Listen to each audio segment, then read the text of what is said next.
if you could turn on your camera, that would be great, because for me, this is as much about a kind of a interpersonal discussion, and both in presenting to you and being able to see your own faces, that helps me make sure I'm speaking to as much of you as possible. So I really appreciate that.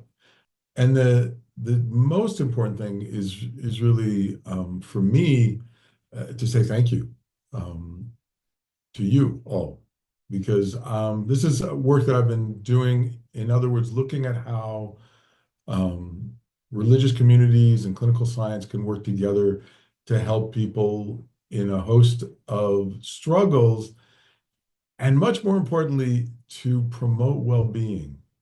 One of the hardest parts in any clinical setting, um, any clinician, you get trained in deficits. We get a diagnosis tends to be about what's going wrong, and then clinical work tends to be about what do we fix up. But actually, living your life is not part of the story per se.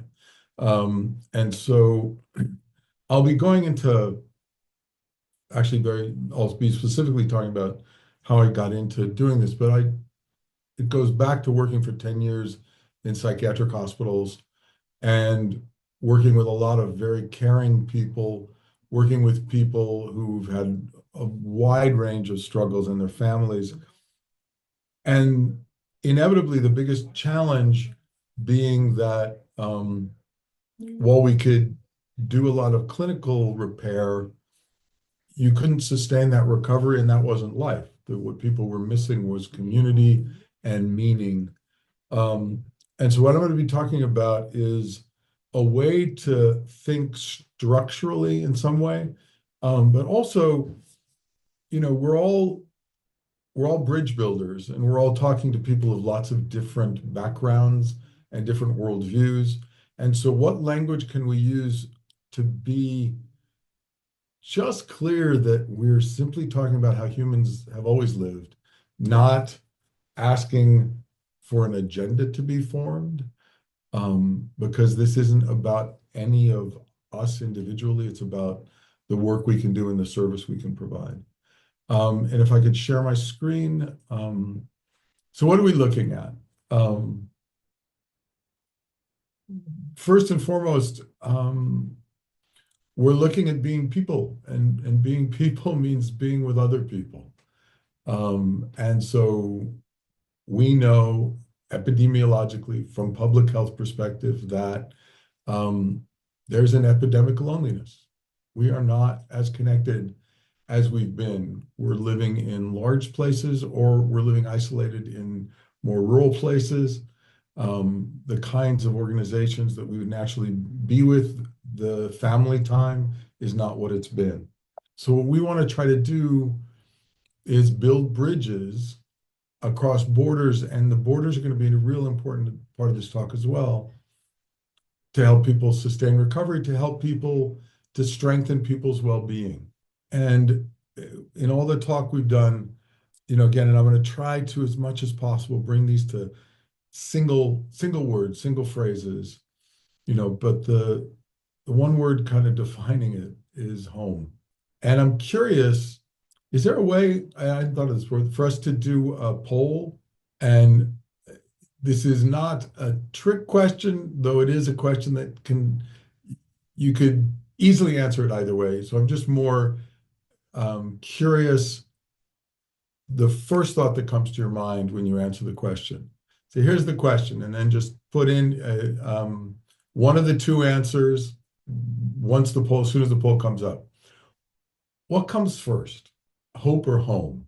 Do you have hope before home, or home before hope? And it's an anonymous poll. Correct. Thank you.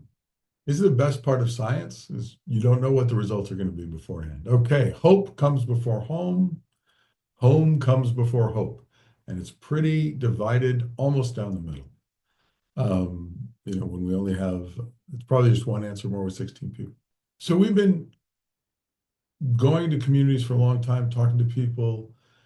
The reason why we've sort of come around to thinking that you kind of need home to build your hope on, because you kind of need a place that you need, that place where you know that you can go at the end of the day, that you know there's a door you can go into, that you know that when you're on the other side, it's a place of safety, strength, planning, exhale.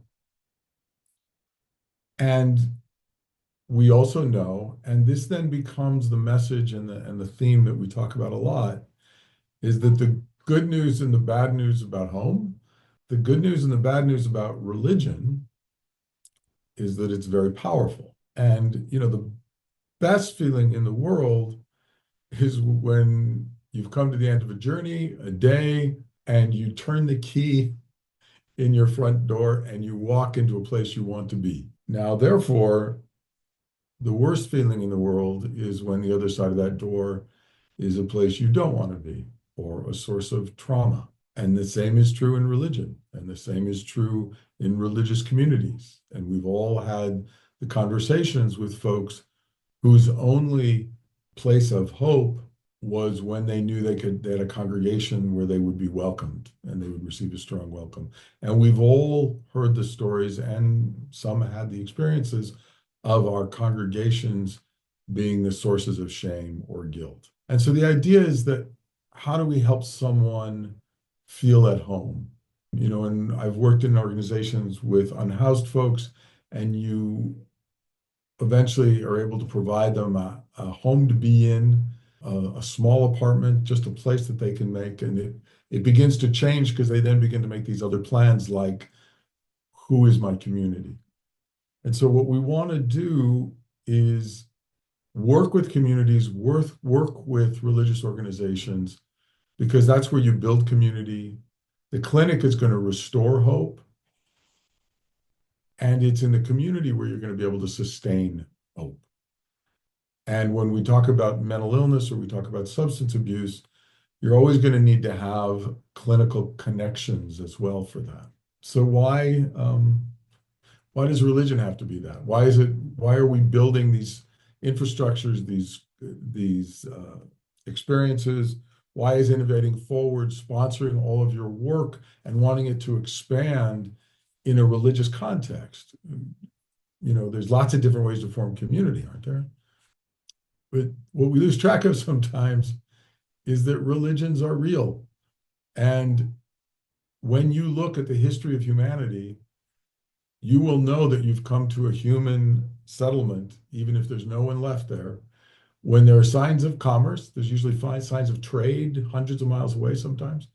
And there is a sacred space. There is a place where some connection to the sacred happened, some ritual, some organized place. There was recently a cave uncovered in Australia where rituals went on.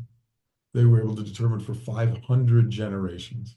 So again, when you want to do the work that we do, the first thing is just to have everybody remember that religions are real. They're here now. They've always been here. And that's a very different conversation for the work we're talking about than whether or not a religion is true. Because our goal is either to work within our own religion, but in the service of helping people with mental health and substance abuse, or to work across many religions. Dave Eckert in Pennsylvania and many others do, where we want to be able to bridge to what's helpful about the person in their own religious community. To do that, we have to be able to ask them about their religion. To do that, we have to understand that it's real and to help them understand that we're not there as their religious guide. We're there to help them get back the strength to find that religious guide. That doesn't mean that some of you aren't doing your work within a religious context or from a religious motivation. For this work, that's why we talk about the idea of a bridge and domains and borders between the different kinds of things we do. And I really look forward to talking with you about the specific work you do and your ideas about this. And hopefully you're also understanding this is an ongoing work. So the more we can talk about how it applies in the work that's done, the more it can adapt as well. And so the good news and the bad news about religion is that it's powerful. It is very supportive when people find affirmation. It is very painful when people feel that their connection is lost. Right? It's a specific kind of support and pain and power that we need to understand the vocabulary of. It's also detrimental to those who feel shamed or rejected or denigrated by their congregations.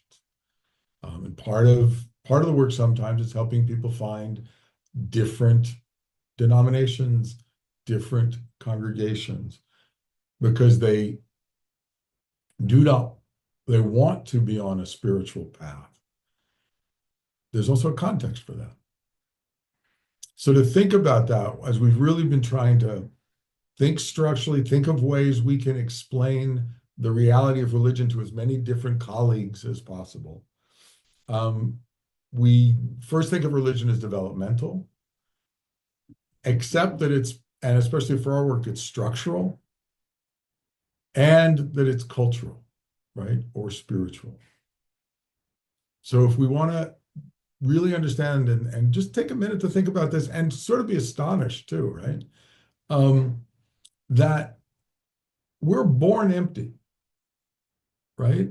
We're not born with a prayer, with a song, with a word. And the other astonishment, culturally, human, is that we could be part of any culture on the planet, you know? Many of you here speak more than one language. Some of you have moved from one country to another. You know that there's people here who don't understand your culture at all, and you've got this phenomenon of being able to be comfortable in two different cultures. No other creature does that, right? Polar bears stay in the North Pole. We can move a country, we can change a language, we can change a religion, but it happens in developmental stages. So Erik Erikson talked about 8 stages of development. We can think of it, if we're focusing on how we learn in community, about 4 stages. There's our infancy, there's school age, which is sort of 6 to 12, which is also attached to a physiological stage where our brain develops and we're able to think abstractly. Adolescence, which we all know very well, and adulthood, which we don't talk about nearly enough.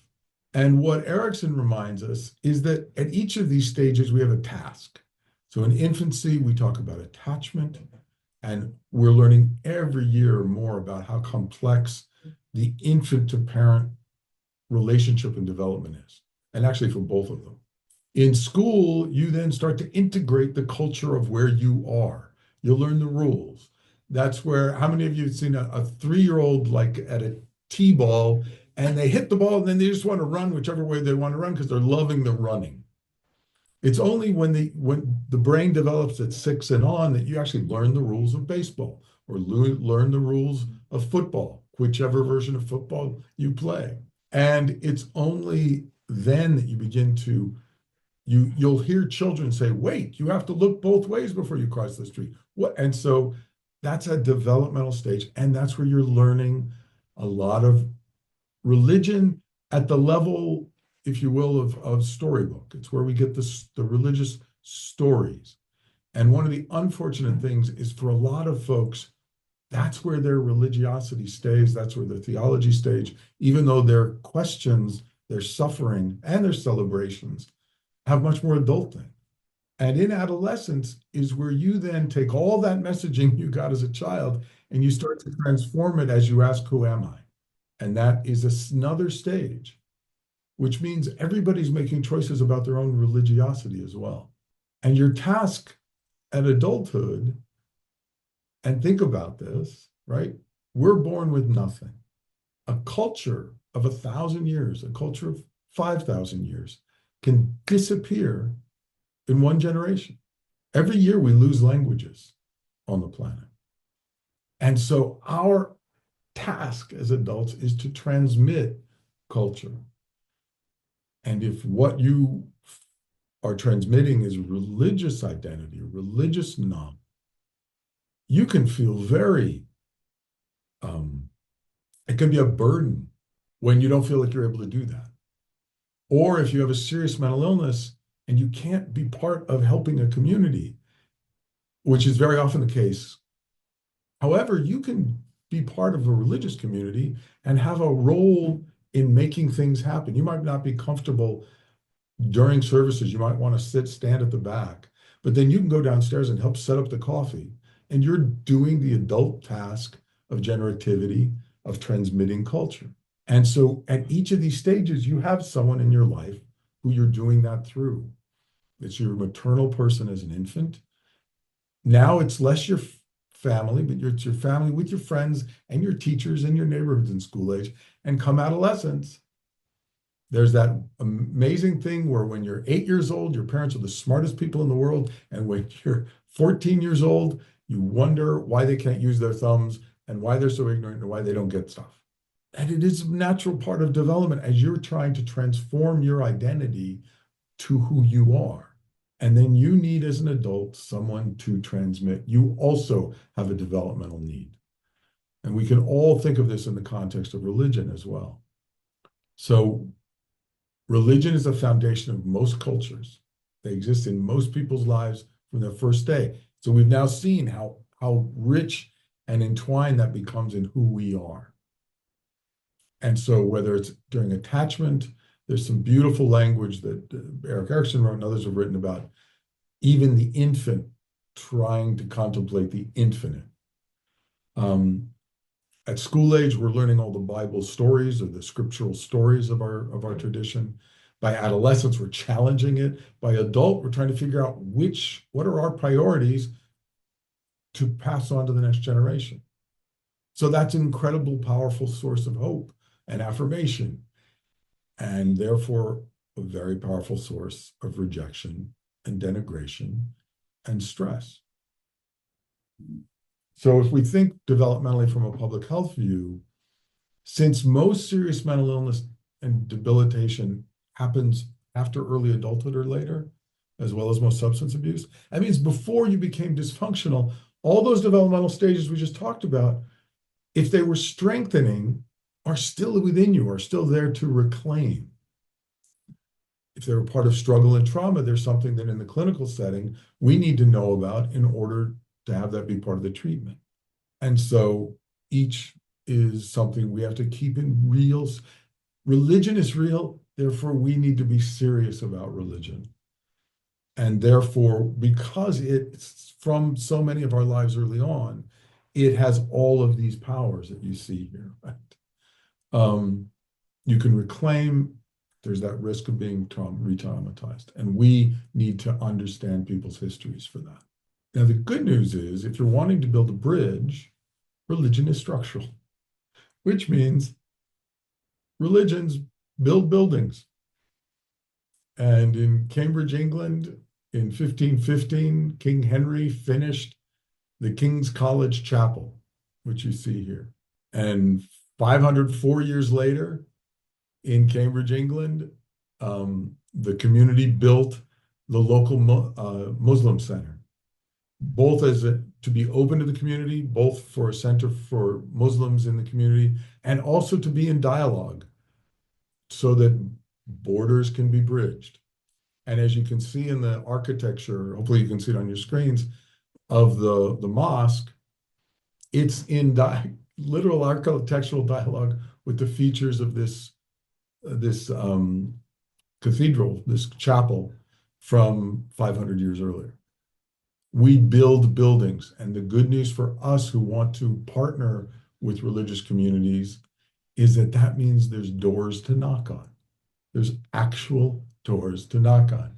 There are over 344,000 congregations in the United States alone. Religion is real. And what we're going to be talking about is how you can reach out across these to make structural connection, right? Doors to knock on. There is a congregation for every 420 people in West Virginia. It's a little bigger in Nevada. Real important message, if you want, from our sponsors. Clergy are busy.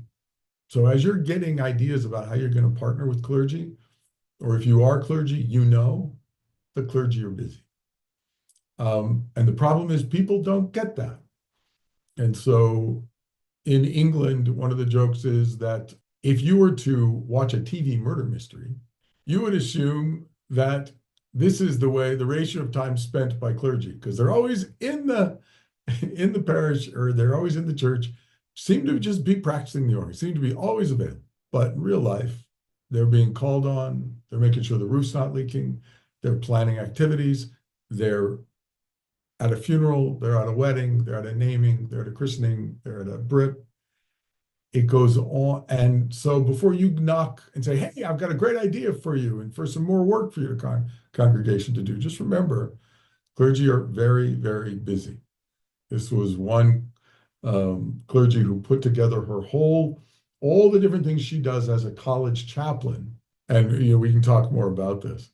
There was another person named Blizzard who put together a whole list, who just broke down 6 different things that clergy do: rituals, person to person, preach, teach, organize, and of course, administer, meaning, what it's supposed to mean is delegate. And different clergy have different talents at that. And when we asked people who were psychiatric patients about what they wanted their clergy to do across these 6 categories, they didn't need their clergy to be their counselors as much as they wanted their clergy first to reduce the stigma in the congregation so they could be more open and feel like more parts of their lives were there. And second, be clergy. Do rituals. Make sure that they have a welcoming place to go. Again, I can answer any questions about this in a little bit. And most importantly, and the part that we don't talk a lot, it's that religion is cultural or spiritual, numinous, ineffable. It is a part, as we talked at the beginning, throughout human history. We don't know why. We don't have to know why, especially in the work we do. We just have to know that we have been in dialogue with an ineffable throughout our history. And in the United States alone, there are 236 different denominations, which is 236 languages of the ineffable. In the United States also, there are 574 differently recognized Indian tribes, right? Each of which has at its foundation ritual and language of religion. So each of those denominations is an expert in the culture of their community. And if we want to treat the whole person, there's reasons to be in dialogue with clergy to learn their expertise. So these are some examples of what people with mental illness have said in this. And they've talked about what I'm using is the ineffable, and again, I'm happy to explain it a bit more. But it's the idea that people know there's an infinity, and they don't yet have words for it. And there's theological language that we can talk about with this, but I just want to put that forward, that we are talking about something that as clinicians, we're not expert about, though we're, as rational clinicians, we're going to acknowledge is present. And this idea of the ineffable, I'm not going to go, I can go into this later, the more specific. But we asked a mother of a son with schizophrenia if she thought her son's schizophrenia would ever be cured. And she said, si Dios hace la obra, él va a sanar, aunque los doctores digan que él va a ser así siempre. If God performs the deed, he will get well, even though the doctors say he will always be like this. So as a psychologist, I've got to acknowledge that she's placed herself within a creative project of an ineffable relationship of faith. And it's not something I've learned about in graduate school, though I'm not going to try to put it in different language than her own. I'm going to try to see what I can understand and how I can access the fact that because of this project, it motivates her in ways to help her son, right? There is a vertical, if you will, motivation for the horizontal work that she does. And there was another person with schizophrenia who said, The biomedical model of mental illness has contributed significantly to our understanding of major mental illness, but little to true recovery, right? We're in that tension, the tension between the clinician and the person receiving the care. While medication may help one's behaviors become more acceptable to society, they do nothing to put one's shattered soul back together. And that's not what clinicians do. Shattered soul is not our language, yet we can't not find a way to help this person reclaim a shattered soul, because the person himself is reporting that's where the greatest pain is. So how do we bridge clinical treatment for acceptable behavior, which we're good at, with healing for a shattered soul? So these are current terms that we've operationalized not to define religion, spirituality, and faith, rather for people in public mental health contexts to use. So as we said before, we're talking about religion as the structural framework for organized expression of the significant or sacred. This comes from colleagues I work with as well. Within the context of community institutions that enact ritual practices to facilitate spirituality. Spirituality is persons seeking meaning, purpose, transcendent in their significant or sacred relationships to self, family, community, nature, faith. And please make notes if there's ways that you want to move this around. I'm really happy to hear that. Again, from the perspective of a public mental health context. And so faith is the personal orientation toward significant or sacred, which may provide hope that supports or create struggle that impedes health. So we're trying to help ourselves and help our colleagues understand how they can engage this language in the context of doing care, providing care. And so what we've done is put together a framework to see it structurally, to see it as a map. And it's community outreach and professional engagement, COPE. And when we map it out, it's got 4 parts. It's got 2 parts, and then it's got 4 parts with a big part at the bottom. What we're looking at is the pathways and the epidemiology of mental health care. So these are the 3 core principles. The clergy and religious communities have expert knowledge. The clinicians and research scientists have expert knowledge. First about religion and culture for clergy, assessment and treatment for clinicians, and that we're going to reduce the burden and help more people through the continuum of well-being, support, care, and recovery when we're working together. So the big box here is community, where clinicians don't go. The clinic is where you go when things become dysfunctional. In the community, you have a sense of belonging, which supports your well-being. You also have connections that give you support. You may need outpatient treatment. You may need intensive or inpatient treatment. And you see the boxes are getting smaller because it's a smaller number of people. Everybody needs a sense of belonging, right? Epidemic of loneliness. Everybody wants a community that can help them at times of stress.